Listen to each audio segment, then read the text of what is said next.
What's up, YouTube? You're now watching DNT. We get the best entertainment for the free. Now, today I am getting into Jela, talking about her and Natalie's friendship. She did a whole interview. I'm not doing the full interview, but we're going to get into this clip. I want to hear the tea, bro. Let's get into the tea. How you feel about Natalie? The page about me hugging people when I be fighting. Baby! I said, I can't even be mad. I had to just light the button. I said, you know what? Listen. I said, because you know what? Friend, we gonna get into that. I said, clocked me. We gonna get into that, friend. But yes, it's all love and definitely. Oh my gosh. Why is she trying to argue with you, bro? Just text me, because I'm filming for the channel, but bro. Well, we're still going to get into some things, okay? Send me a screenshot. You know I love a good tea. You know I love some good tea. So segue back to the interview. We have a very interesting personality, interesting character. As a lot of you guys know her, I don't know her personally. I always say that there's two bad girls from Bad Girls Clubs that just do not like me or did not like Mona for whatever particular reason.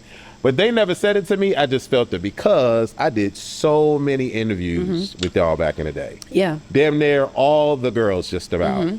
But the one particular chick that I'm talking about is Natalie Nunn. Really? Natalie Nunn. I've never spoken to her. Didn't Jela do an interview with the nigga that she don't like? Oh, Lord. Nothing, a DM, a message, nothing. Everybody always wanted me to interview her, and it just. I think you know what? I think now, like how we're sorry, Jela, you messy. I think now, like how we're sitting down and having a conversation. Oh my God, like you know what? Natalie is one of my close friends. I'm gonna hit her up and see if she would be open to it. Like when she gets some. Really? Because I don't know. So what happened? Child, I'm sweating.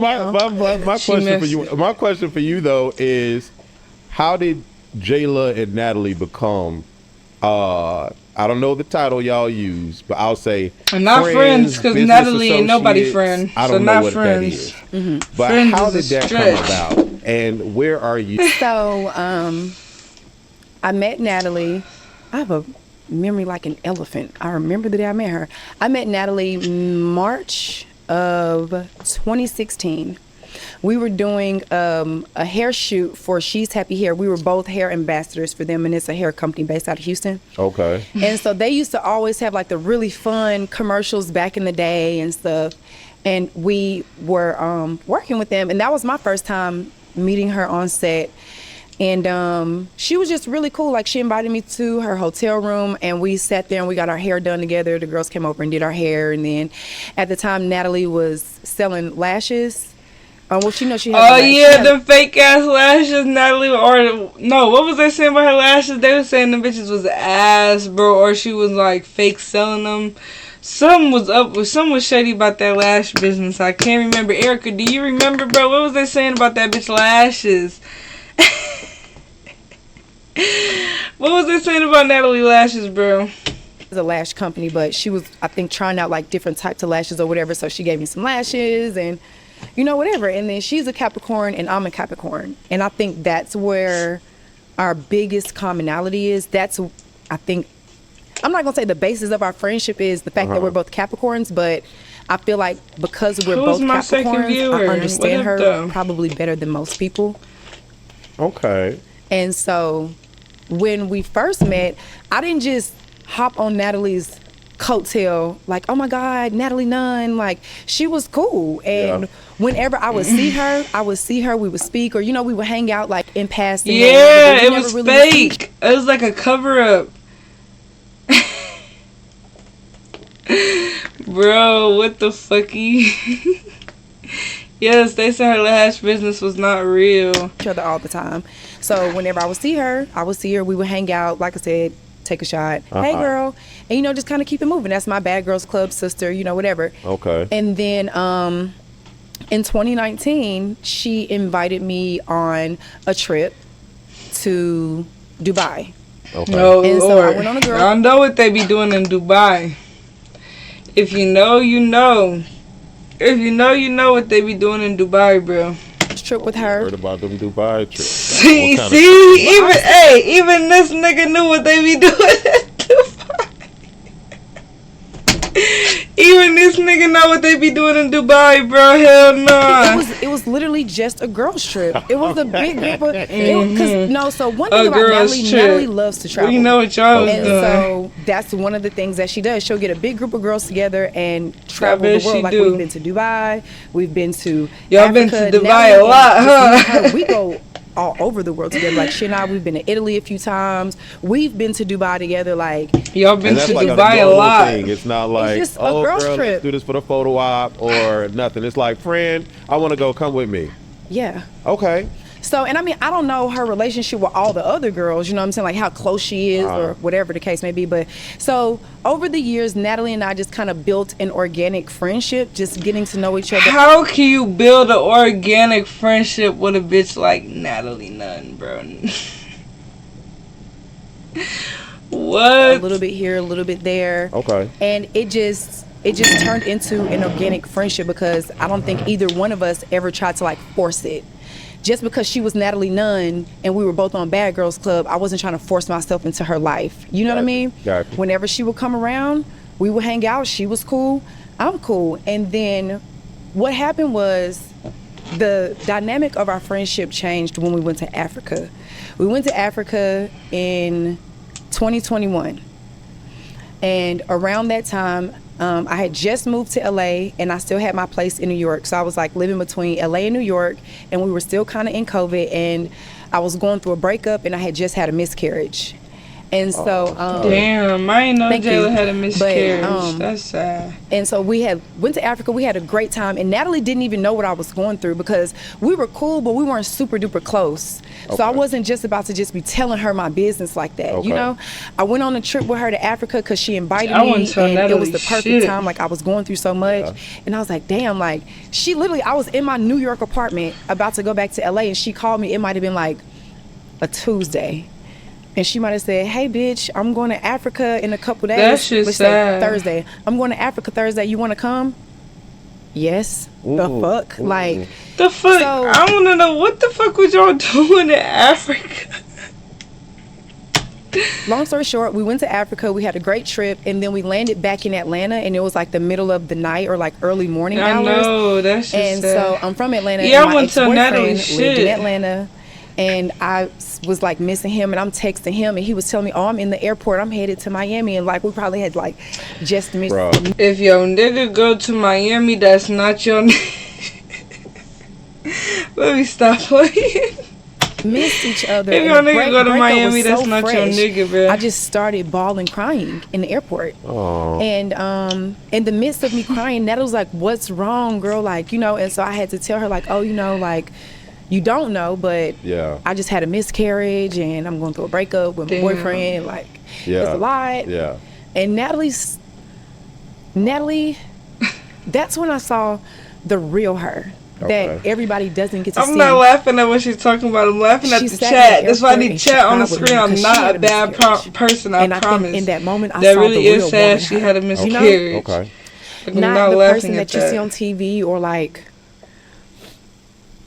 the character or the social media persona. I saw the That's everyday so woman hard. that knew what I was going through and that felt my pain because she had been through it before. Yeah. Oh that damn! is Natalie what- had a wait. Natalie had a miscarriage too. Oh my goodness. Wow. So they bonded on some other shit. Made me want to be her friend every day, like on a consistent basis, to really, really get to know her. Okay. And so after that, like, we would just be talking to each other every single day. Like, in the morning, she would be on her way to the gym or, like, dropping her daughter off at school. Like, she's, like, a normal person. Like, she's a mom. Like, when she's not filming, like, dropping her, well, when her daughter was still going to, like, public school, like, private school.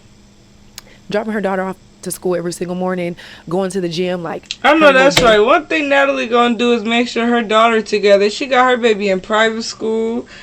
Her baby get whatever she want. I know that's right. Natalie gonna take care of Journey. daily routine, my daily routine. Yeah. Or like even when she would come to LA, just seeing like her work ethic, like she would spend a night in my house and like to see her get up in the morning and like open up her laptop or pull out her planner and get straight to work as soon as she wakes up. Me either, Erica. That shit is inspiring. Yeah.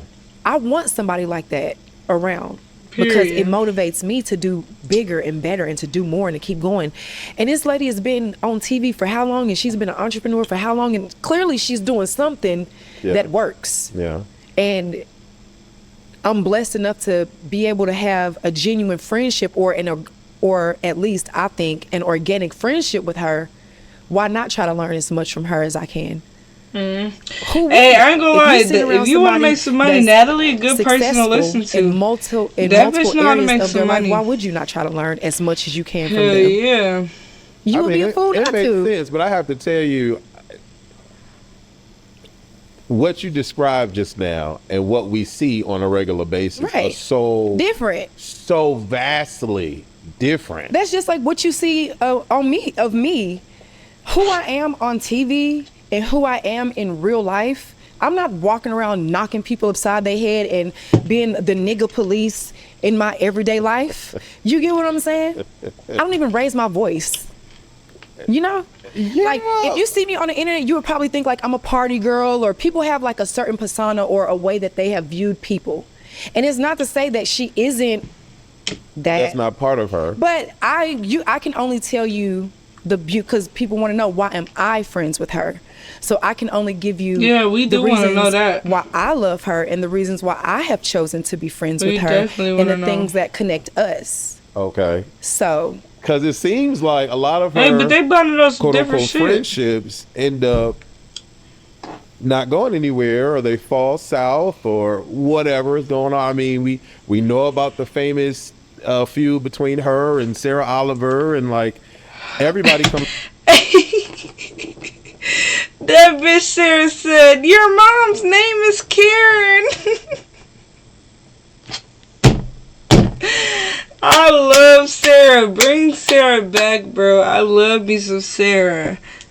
Comes up online and spews a lot of negative things about her, but the story that you just gave us was very beautiful. I would have never thought that happened. No shade. I just would have never thought, like, what? Honestly, like when that moment happened between us in the airport, I'm not gonna say I was floored, but I think that, you know, when you work in the entertainment industry for so long, you do kind of become a little numb or a little cold, because you never really know. You never really know who wants to be your friend or who's just around you for what. So I think I can tell you one thing, Natalie ain't your motherfucking friend.